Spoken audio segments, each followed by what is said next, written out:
राजापुर नाम का एक गांव था जो कि एक जंगल के किनारे बसा हुआ था। उसी गांव के किनारे एक बहुत बड़ा कब्रिस्तान था। उस कब्रिस्तान से अक्सर रात को डरावनी आवाजें आती थी। उसी गांव में शांता नाम की एक बूढ़ी औरत रहती थी। शांता का घर कब्रिस्तान के पास ही था। एक सुबह शांता उठती है और अपने घर का दरवाजा खोलती है। शांता को गुस्सा आता है क्योंकि उसके दरवाजे के सामने एक खोपड़ी पड़ी होती है। ये कौन नास मिटा है जो सुबह सुबह मेरे घर के सामने खोपड़ी रख गया। तभी वहाँ राजा आता है जो स्वभाव से काफी मनचला होता है और शांता से बोलता है, अरे क्या हुआ मेरी माधुरी, क्यों सुबह सुबह गुस्सा हो रही हो? इसने क्या कर दिया?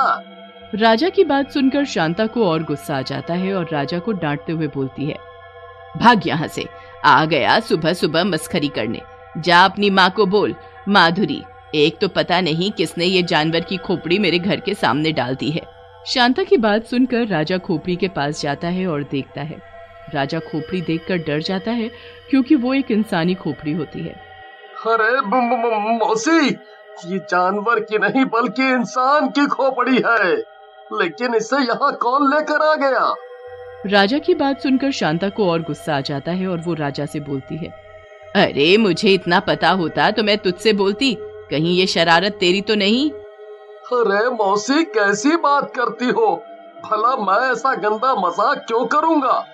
तभी वहाँ दो गांव वाले रामू और भीखू आ जाते हैं और पड़ी हुई खोपड़ी को देखकर बोलते हैं, अरे ये सब क्या है? ये इंसानी खोपड़ी कहाँ से आ गई? इसे यहाँ कौन लाया? मैं इसे लाया, इसमें डालकर नारियल पानी पीना है। कैसी बात कर रहे हो तुम? भला हमें पता होता तो हम यहाँ ऐसे हैरान और परेशान कैसे होते हैं? चलो अब इस खोपड़ी को फेंक देते हैं। फिर वो तीनों खोपड़ी को उठाकर कब्रिस्तान में फेंक देते हैं और अपने अपने घर चले जाते हैं। अगले दिन सुबह शांता के घर के बाहर खोपड़ी पड़ी होती है। शांता इससे पहले कुछ समझ पाती, वहां और भी गांव वाले आ जाते हैं। सब गांव वालों के हाथ में इंसानी खोपड़ी होती है। अरे ये सब क्या है गांव वालों, आज तुम्हारे घर के सामने भी इंसानी खोपड़ी, ये कैसे आई? तभी दीनू नाम का गांव वाला बोलता है, अरे मौसी, क्या बताऊं आपको, कल रात मेरे दरवाजे से जोर से कोई चीज टकराई। मुझे लगा कोई शराबी होगा, पत्थर फेंक रहा होगा।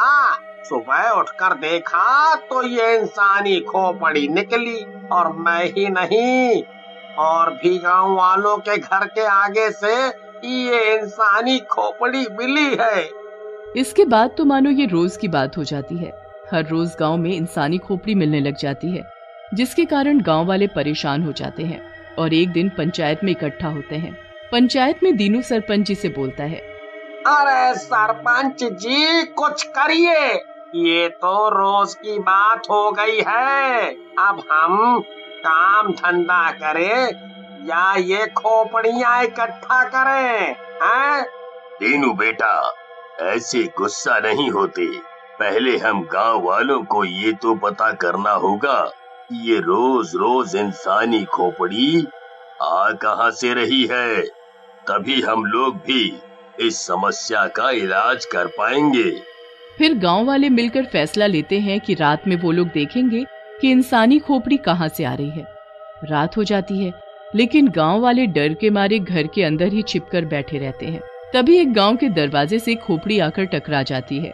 गांव वाला दरवाजा खोलने के लिए आगे बढ़ता है। लगता है ये खोपड़ी ही है जो मेरे दरवाजे से टकराई है।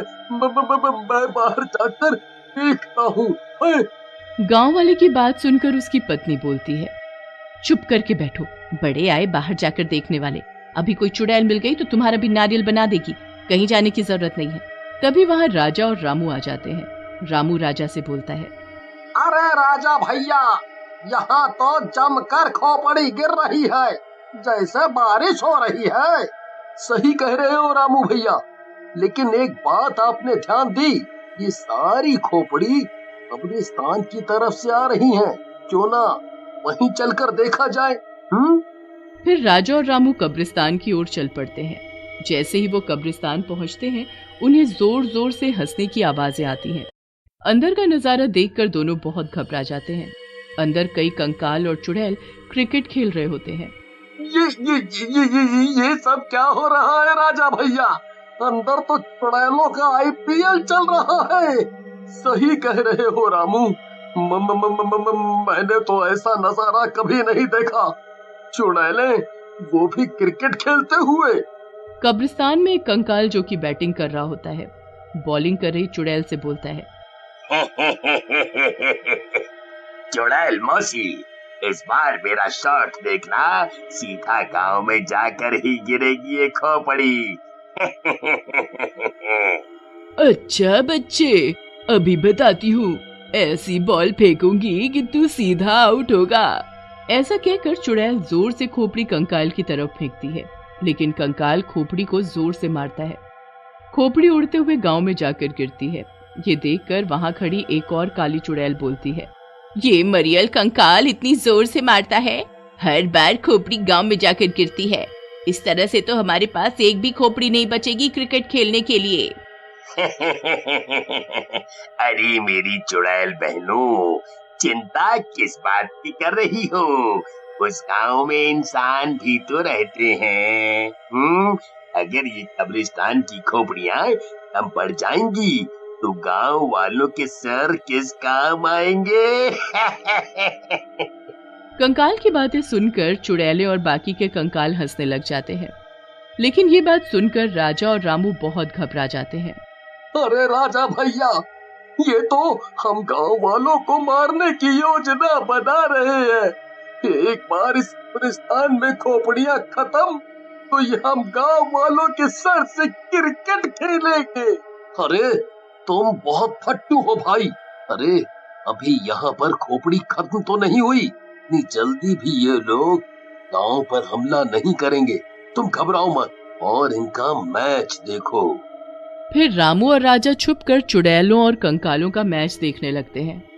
पूरी रात मैच चलता रहता है, लेकिन जैसे ही दिन होने लगता है, कंकाल और चुड़ैलें एक बड़ी कब्र में घुस जाते हैं।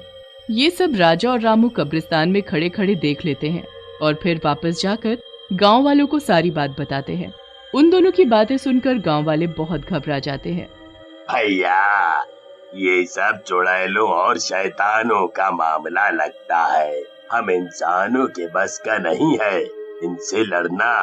मैं तो कहता हूँ गांव खाली करके कहीं और चलते हैं। कैसी बात कर रहे हो भिखू? हम अपने गांव को ही छोड़ दें, वो भी चुड़ैलों के डर से? ऐसा कभी नहीं हो सकता। सही कह रहे हो राजा बेटा, इन चुड़ैलों के डर से हम गांव वाले क्यों छोड़ें अपना घर? ऐसा नहीं हो सकता। हम कोई ना कोई रास्ता जरूर निकाल लेंगे। ऐसा कहकर सरपंच वहां से चले जाते हैं। उसी रात चुड़ैल और शैतान फिर से क्रिकेट खेलते हैं, जिसकी वजह से गांव में फिर से खोपड़ियां आकर गिरती हैं। अगली सुबह कुछ गांव वाले डर के मारे गांव छोड़ने का निर्णय कर लेते हैं और जाने लगते हैं। तभी वहां सरपंच जी आ जाते हैं। उनके साथ एक साधु बाबा भी होते हैं। किसी को कहीं भी जाने की जरूरत नहीं है। ये बाबा हमें उन शैतानों से मुक्ति दिलाएंगे। ये बाबा करेंगे हमारी समस्या खत्म। अरे इन्हें देखकर तो लगता है ये भी कुछ समय में उन्हीं के जैसे कंकाल बन जाएंगे। तू बहुत ही मूर्ख और बदतमीज है। तुझे बड़े बूढ़ों से बात करने की तमीज नहीं है। ऐसा कहकर वो अपने जादू से भीखू को बकरा बना देते हैं। ये देख गांव वाले घबरा जाते हैं और राजा हंसने लगता है। फिर साधु बाबा अपने पास से एक खोपड़ी निकालते हैं और मंत्र पढ़ने लगते हैं। थोड़ी देर बाद वो खोपड़ी राजा को देते हुए बोलते हैं, राजा बेटा, बस तुम ये खोपड़ी किसी तरह उन कंकालों के पास पहुंचा दो, बस फिर देखो कमाल। फिर राजा और रामू वो खोपड़ी लेकर कब्रिस्तान में चले जाते हैं। चुड़ैल और कंकाल बाहर आकर क्रिकेट खेलने लगते हैं। एक कंकाल जोर से शॉट मारता है, खोपड़ी गांव में जाकर गिरती है। उसी समय राजा अपने हाथ वाली खोपड़ी कब्रिस्तान में फेंक देता है। चुड़ैल उसी खोपड़ी को उठाकर खेलने लगती है और कंकाल की तरफ फेंकती है। जैसे ही कंकाल खोपड़ी को मारता है वो खोपड़ी एक बम की तरह फट जाती है। तभी सारी चुड़ैलें और कंकाल जलने लगते हैं और थोड़ी देर में पूरे जल जाते हैं। उधर गांव में बाबा भीखू को वापस इंसान बनाकर गायब हो जाते हैं।